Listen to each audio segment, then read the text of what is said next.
Ladies and gentlemen, my name is Totalbiscuit of cynicalbit.com and youtube.com/TotalHalibut. We're bringing you exactly what you wanted to see right here. This is Star Wars: The Old Republic, and even better way to see it is, of course, played by somebody that is competent, and as a result, I welcome Steve to the show. Hello, how you doing? All is going well over here, and hopefully you guys will very much enjoy this presentation. We'll try not to talk over the fantastic voice acting. Oh. No. No, I think we might ruin it if we were to do that. So I can give it a setup. This is the Origin world. Right. Oh, good. There is much to do, and every moment is critical. I'm Overseer Tremor. For decades, I've administered the trials that prove who is and is not worthy to join the Sith Order. The trials are a chance to weed out the weak. Those who face them either survive and become Sith, or die. Mark my words, I am destined to be Sith. It wasn't destiny that brought you here. Yes, you are here and ahead of schedule because of me. I expect you to obey. You face your trials, you serve me, and I will make you the most powerful acolyte here.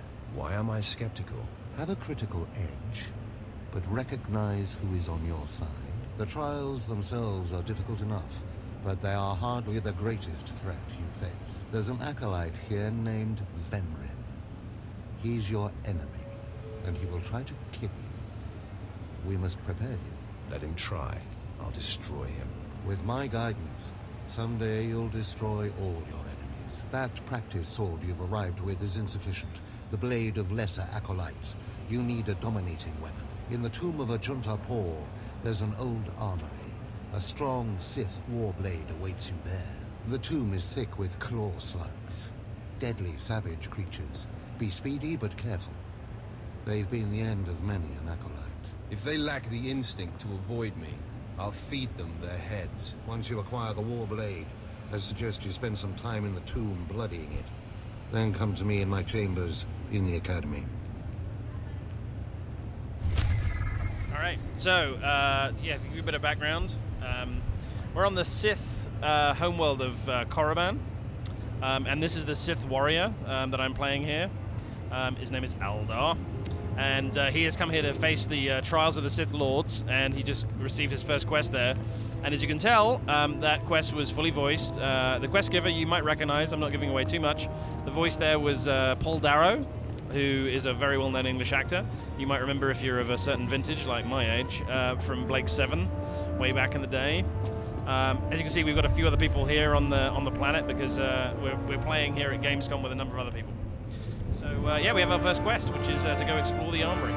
Yep, and I do recognize this particular world. This is, of course, Korriban, which was one of the, as far as I'm concerned, one of the really striking worlds from the original Knights of the Old Republic. Yeah, it was certainly something that they wanted to recreate in the game. A lot of the guys who were working at Bioware Austin also worked on Knights of the Old Republic, so they wanted to you know, bring this memorable place back. And in fact, they spent a lot of time making sure that it looked as close as they could get it to the original, which is pretty exciting. So if you've played the original KOTOR, then you'll actually see a lot of stuff which is quite familiar to you, like these guys, for example. Yeah, I'm on a bit of a nostalgia trip right now, I've got to say, and that can only be a good thing. And honestly, I think that's what you guys are hoping for with this particular game, that the Old Republic fans from the first and second games are satisfied, even though you've taken it now into an MMO model. Yeah, we certainly hope that, you know, people who are fans of the original KOTOR will enjoy the Old Republic. I mean, the plan here was always, you know, to try and make a game which was essentially like a never-ending Knights of the Old Republic. You know, that was really what we wanted to do. So what I have here is, these are what we call bonus quests.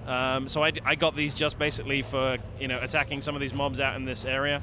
If I'm looking here at my mini-map, there's a little sort of icon which shows you that in this particular area, I would find the monsters that I would be wanting to attack. But what I really need to do is go in here. If you look again here on the mini-map, there's a little green arrow. Pull up the big map here, you can see it. A little green arrow here which points to the tomb of Ajunta Paul, which is where I need to go to. I remember him. Shows you the name of my quest as well. This guy just leveled up, which is why he's got this over his head. And as I entered there, I got a new codex entry, you see here. The codex here gives you, lots of information about the game, and you actually get experience points for doing that. So you get some sort of experience points for exploring and finding out new stuff about the world around you. We have actually like items out in the world, codex entries, which you can collect and get for extra background information and also for additional experience. As I said, we're here at Gamescom, so we've got a number of other players. This is more busy than I usually see it when I'm playing this at home. Yeah, the Sith Empire truly rising again here by the looks of it. And yeah, well, we can take out a few of these core slots as well. The combat model is very familiar to people who've played MMOs. We have a hotbar here with some skills that are available on here. Very easy for people to pick up if they've played an MMO before. They're probably going to have no problem picking this up. The Sith Warrior's primary combat mechanic is that he builds rage. You can see here that I've got 2 rage out of 12. And rage gradually dissipates over time. I guess he gets less angry over time. And as you use your abilities, his rage grows, and then you can unleash more powerful abilities. Of course, here at level 1, I only have a couple. I'm not actually using a lightsaber. At this point, this is a training saber, or a vibroblade, which every Sith Warrior is initially outfitted with. But one of the major plot components of being here on the Origin world is that you end up getting your own lightsaber through means that I won't go into right now. Yep, don't want to divulge that just yet. That's a nice little surprise, but our little initiate cannot be trusted with the major cutlery just yet. And you can see here that there's unfortunately some people who are looting the tomb, not quite archaeologists, so we've decided to give them a right to do the seeing as well. As it should be, as far as I'm concerned. It does belong in a museum. It'll make your way through there nice and easy. And as you said, this is a very familiar model to those who have played, needless to say, World of Warcraft. But I would also say that it's quite familiar to those who have played the single-player RPGs as well, and that's perhaps something that's very important. Yeah, we certainly try to make it, accessible to a lot of different players.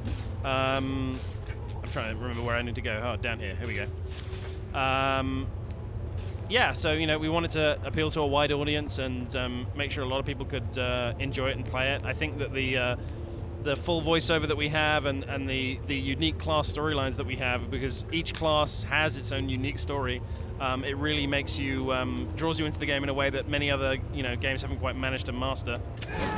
And you get that kind of deep RPG feeling along with the massively multiplayer feeling as well. Like in this case, this guy's helpfully take out the Inquisitor guard. Oh, which helps me level up right there. I like that. You're exploding a puff of smoke. That's very Sith-like. Little probe that comes in to show that you've leveled up. And similar to other MMOs, you will find that you need to go train to get some additional skills and that kind of thing, which we can do when we get back to the main outpost here. You see his experience bar there, health bar I should say, has gone white, which means I'm not going to get any experience for attacking that guy, but I might as well help him out, as my fellow Sith initiate here has been helping me out too, so it only seems wise. Yeah, cooperate with him now and we might not stab you in the back later. Well, there is a lot of betrayal and backstabbing in the Sith Warrior's story, which isn't really that surprising. How long do you estimate that a single class story will actually take to complete with the content that you're aiming to have it on launch? It's going to vary a lot depending on how long you take to play, obviously. We certainly think it's in the hundreds of hours kind of numbers. There's a lot of gameplay to experience. Okay, let's just go south a little way here. Sith Inquisitor that I'm passing by there.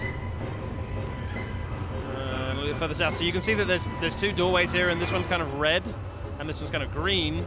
So this is a good example of class story. So this is a Sith Inquisitor phase, and as it says here, and in this case it says you must be on the appropriate Sith Inquisitor mission to enter, which means if I was teamed up with a Sith Inquisitor Sith Inquisitor, and they had that mission, then we could go in there together.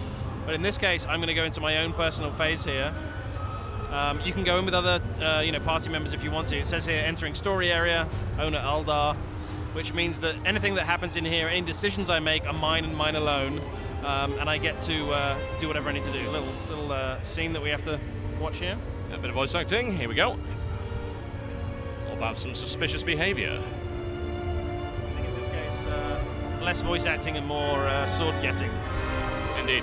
I was interested to see that you went into a phase and it was actually seamless. There was no loading screen there whatsoever. Yeah, that's true. Most of our phases are quite small. You might have seen that it said, average time is 5 minutes. By the way, this surveys because we're obviously in testing right now, so we're asking people for their opinions on the game. And I'm, of course, going to switch to that sword right now because it's way better than my normal sword. Yeah, it's got a little pommel and everything. It's very nice. Yes, it's a Sith Warblade, so it's a bit more powerful than the one I previously had. Unfortunately, I've also activated these ancient droids. So I can take them down. You can see that I can deflect these blaster bolts with my sword. Actually a very nice dynamic style of melee combat there. I'm noticing you're not just sort of randomly waving at each other. It is locking together in the same manner as Knights of the Old Republic. Yeah, that was definitely part of what we wanted to do. I mean, even the basic attacks have a number of different animations, you know, to give you that feeling of being in kind of fluid, flowing combat. But at the same time, we don't demand that you know, have to press a ton of keys and, you know, really be a combat expert to get, you know, to get what you want to get. Sorry, you know, to win combat, really. Yeah, of course, makes absolutely perfect sense. And I also noticed something, again, it's kind of a minor thing, but you guys don't seem to be afraid of saying, look, this is a... Oh, yeah, it's a bit tricky when you're commentating. Well, this gives me an opportunity. Perfect. That system. So the medical center, which is the field medical site, was back near where we originally zoned in. But also there's a medical probe, which is something we put in. We have essentially a resurrect in place system. I'm actually not going to use it in this case. I'm just going to go with the med center. But if you choose to take the medical droid, then a medical probe, then it will actually resurrect you in place and allow you to get back into the fight straight away. You actually come back from being resurrected in stealth. So it's easier for you to get back into the fight, basically. Is there any penalty to that whatsoever? No, there's no penalty. Your armor will take, you know, your armor and weaponry and everything else has a durability rating, so you can eventually, you know, they can become gradually destroyed or broken over time. But basically, the penalty is time. Every time you use the medical droid, it takes longer and longer to appear. So if you end up dying an awful lot, then eventually it really makes no sense to continue to take the medical droid and you want to go back to the field center. Yeah, so the game doesn't really punish you for, say, one mistake. It's like, okay, that's fine. But if you keep making those mistakes, you're going to end up in the wrong place. I wouldn't say it's punishment. It's more, you know, corrective treatment. You know, we're trying to make you understand that, like, okay, you need to do something about this. You're not necessarily going to win this fight. So, you know, send you back to your medical center where you can, you know, rearm, resupply, and you know, hopefully come back more and more powerful than before. I'm going the wrong way here. There we go. We go back into the tomb here. So yeah, I mean, you know, this is, as I say, a very, very early low-level gameplay, and there's obviously plenty more to do and see. These Origin worlds are really quite small in comparison to some of the larger planets that we have in the game. We've just added into. Sorry, I'm inside, so I just want to nip outside to show you this. We've just added this to the game where we have kind of a fog of war. You can see here that the Sith Academy is up here. I need to actually go back to the Overseer here. It's guiding me. You can go through the tomb to get there, but if I remember rightly, I should be able to go this way as well. And yeah, this fog of war was put in to sort of reward people who like to explore a bit more, as you don't get to see the entire planet the minute you start the game. But these Origin World planets are much, much smaller than the larger planets in the game, like Hoth and Tatooine, and some of the high-level planets are really pretty massive. It can take quite a while to get around, which is why we put in vehicles into the game. And vehicles are sort of like your traditional MMO mount. We have speeder bikes, we have land speeders, all the kind of stuff you'd expect to be able to, you know, do in Star Wars. Yeah, makes sense. Have you made any effort to try and... have you made any effort to try and make those mounts sort of seem like speeder bikes to try and give that authentic Star Wars feel? Well, they certainly look and sound like them. You know, we haven't made them incredibly, ridiculously fast in the sense that that would probably be a little bit unbalancing on the world. But they're certainly much, much quicker than, you know, walking or running. And they're designed to be, you know, pretty spiffy looking. So nobody's complaining about them so far in testing. Indeed, until you unleash it on the masses, and then of course the forums will erupt. But then again, that happens with everything and everyone, as we are well aware with MMOs, ladies and gentlemen. So, in regards to how many worlds you're going to have on launch, do you have an estimated figure? We have an exact number right now, actually. 17. Some people may have heard a number which was 19. 19, which is not true. The internal development number is 19 for reasons that I can't actually go into. But put it this way, they count different than the rest of us. I see. Yeah, 17 worlds is what we'll have. Each side, each faction has basically an origin world. Sorry, there's 2 origin worlds per faction. So there's Korriban and there's Hutta for the Empire, and then there's Ord Mantell and Tython for the Republic. And then there are 2 capital worlds. There's Coruscant for the Republic, and there is Dromund Kaas for the Empire. And then from that point onwards, you start to get out into more, into sort of further and more distant worlds, and you really start to explore the galaxy, which you can do in your own personal starship if you weren't aware. Everybody in the game gets their own personal starship as part of their story, and when you have that, you can pretty much go anywhere you want. Yep, so a nice bit of freedom there. So getting away perhaps from the idea of flight paths and things like that, or teleporters, and going through to the idea of, well, you're flying through space. You can go wherever you please. Well, you can certainly go to any planet you please. You know, one of the things that we didn't want to do was put in a situation where you were sort of stuck in space and you didn't really know which direction to go to.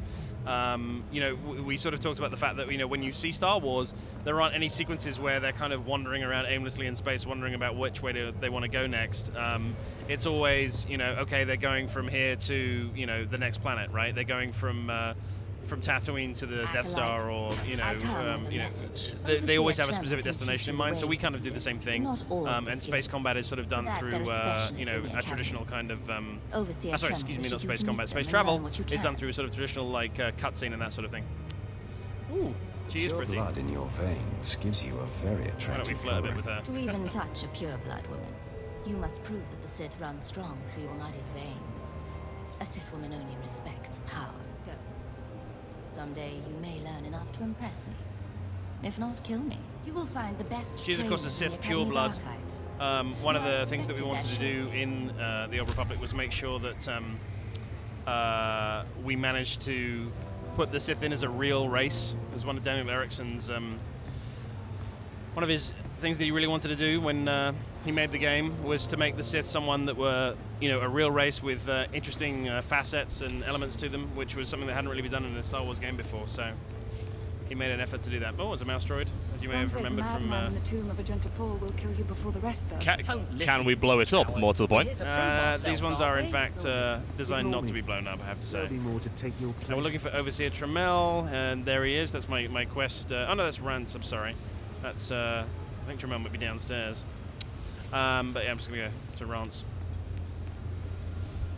Noticing very large, expansive environments here, both indoors and outdoors. So the engine is evidently capable of rendering an awful lot. In regards to the engine, what kind of advancements do we see in this engine over, say, the original Knights of the Old Republic games that, needless to say, came out several years ago? Well, this is a different engine entirely from the original Knights of the Old Republic engine. This is essentially based on the Hero engine, but there's been a lot of coding that's gone on the engine since we originally acquired the license. So it's very much our own engine now. I would say, you know, the skeletal structure is the Hero engine, but a lot of it is really our own stuff. There you go, a bit of information for the tech heads around there. You notice the map goes nicely translucent, so it makes it a little easier to. That's nice. Going.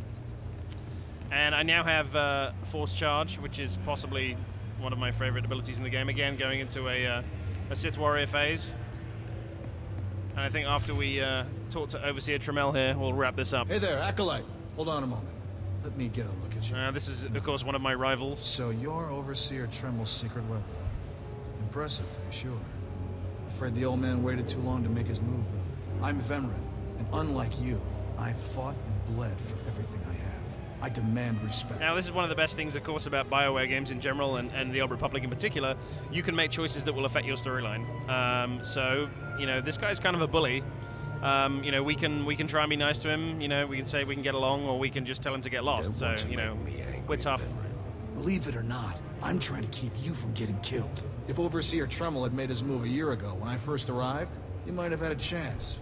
But now, too little, too late. This is ridiculous, Venrin. Let's just kill him and hide the body. We're not on Balmora anymore, Douglas. There are rules. rules, traditions. We'll leave the shortcuts to Overseer Tremel and his last pathetic hope here. I'm Let's going keep to being take mean. what's yours. And there you go. I'm going to I get kill some you. dark side points You here. have no 50 dark side idea points. The the first, enemy you're making. my first step towards the You dark coming, side. Douglas? Be right there, Vemrin. Listen to me, you useless priss. Acolytes aren't allowed to murder each other. But accidents happen. It isn't murder without witnesses. No more warnings. Vemrin's the alpha monster here. You go after Vemrin, you die. And there we go. There's a little quest that got in our way before we get to talk to Overseer Tremel here. Report back on our progress. You've returned. You seem to be in one piece. Tell Oops, me, a how little do you bit of like a your bug new there. blade? Game isn't entirely done yet, so, you know, we do see the occasional bug here and there. You see the occasional bug in games that have been done for 6 or 7 Take a years. look. It's not that unusual. Already blooded it. What are you doing, Father? I only just got my warblade and I've been here 6 months. I have my reasons, Escala. And you will not breathe a word of this to anyone. Do you hear? Yes. Yes, Father. Acolyte, this is Escala, my daughter. She's one of the advanced students here. On her way to becoming Sith. If she minds herself. I'll keep quiet about your new charge, Father. But I won't be there if whatever you're planning blows up in your face. Don't mind her, she's just sore that I'm keeping secrets. She growls, but she's loyal. Now, I thought I heard Vemrin's voice in the adjacent chamber before you arrived. Did he make his move so soon? Yeah, I hate him already.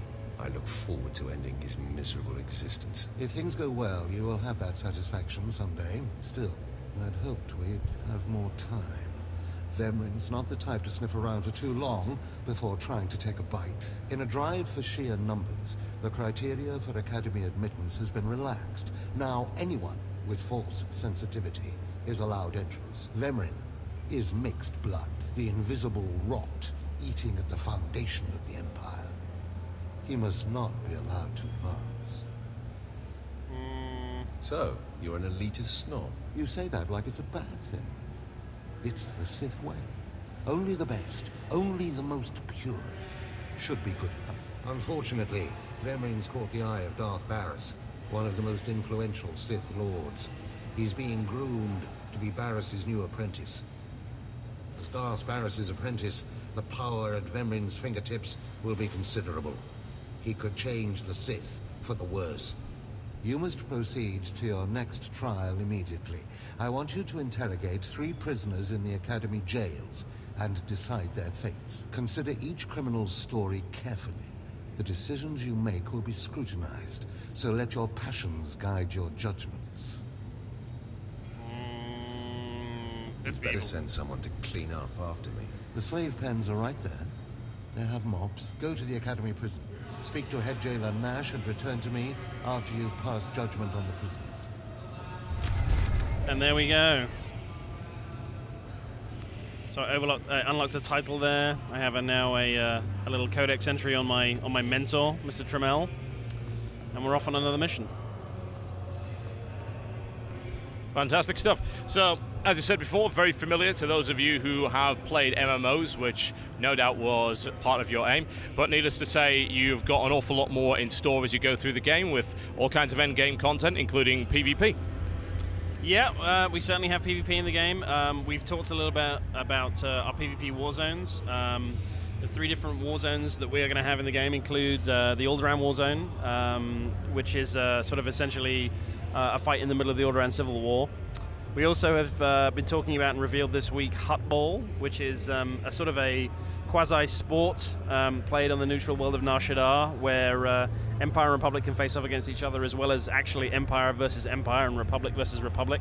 Allows you to mix it up against your friends in the same faction if you want to.